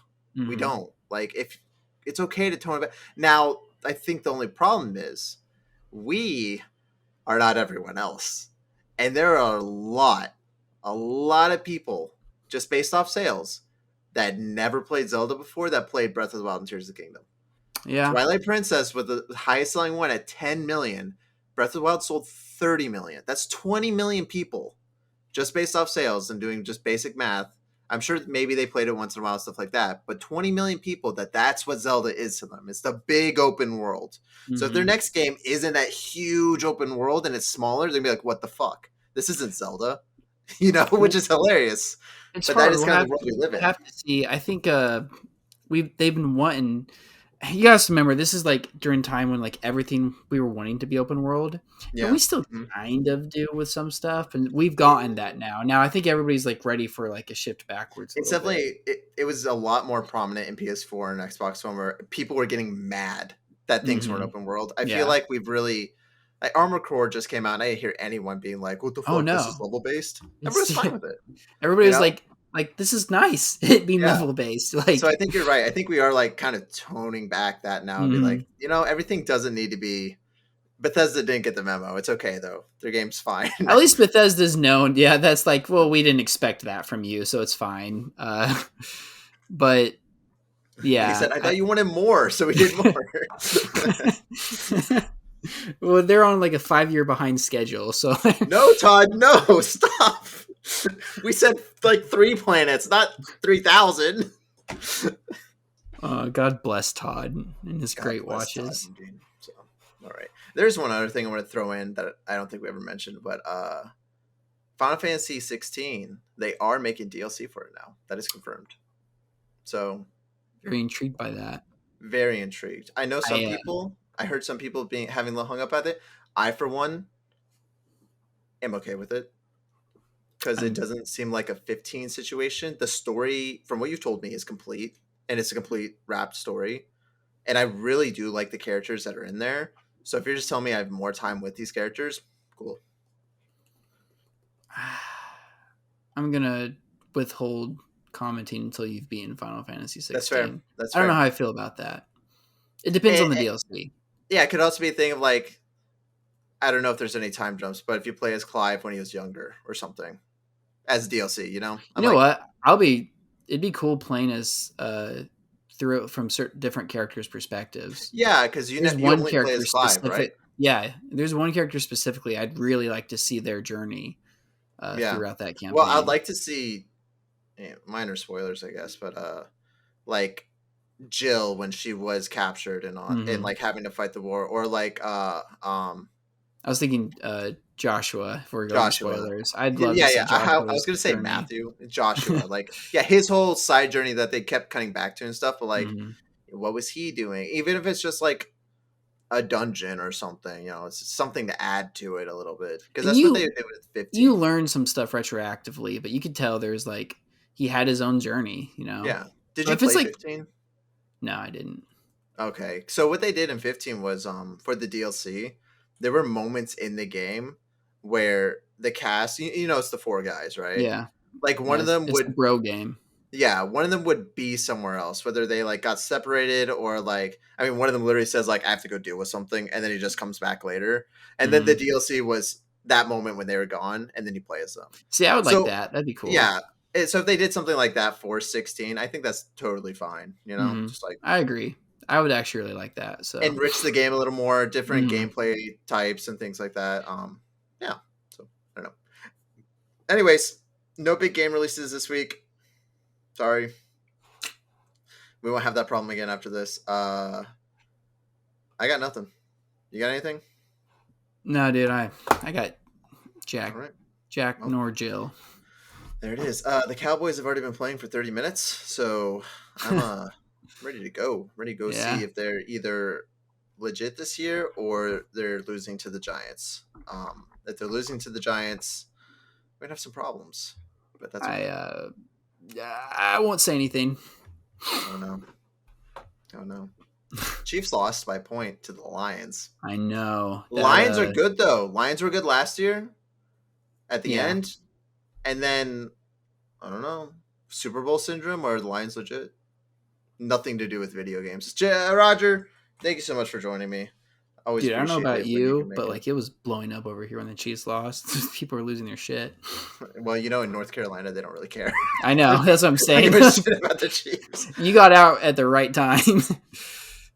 They asked me, like, you a Chiefs fan? I'm like, come on, son. The Cowboys fan. And then they go, oh. Yeah. But thank better you so than much a Dolphins fan. That's how I grew up. That's fair. Audience, whether you're watching this or listening to this, thank you so much. If you'd like to support us in our endeavors, patreon.com/SightlyEMP. We'd greatly appreciate it. Also, if you could give us a rating on YouTube, just a thumbs up, or on podcast services, give us that 5-star and write a little review. They're the best. Awesome. Love it. We greatly appreciate that too. Share us with your friends. Facebook.com/SightlyEMP for updates, episode postings, things like that. I think that's it. I lied to you guys. Granted, I thought Friday was Thursday when I said about doing the spoiler cast for Zelda. I got my days mixed up because we started work on Tuesday, so everything was just whacked. I think we're all a little out of whack. We'll equal out. We'll figure it out. We'll figure that out. So no promises on the next episode. Still gonna try to do this every week, even if it's just one host with me every single week. Hey, you know what? That's why we have so many, right? Through. But yeah, thank you guys, and we'll see you on the next episode. Bye. Bye.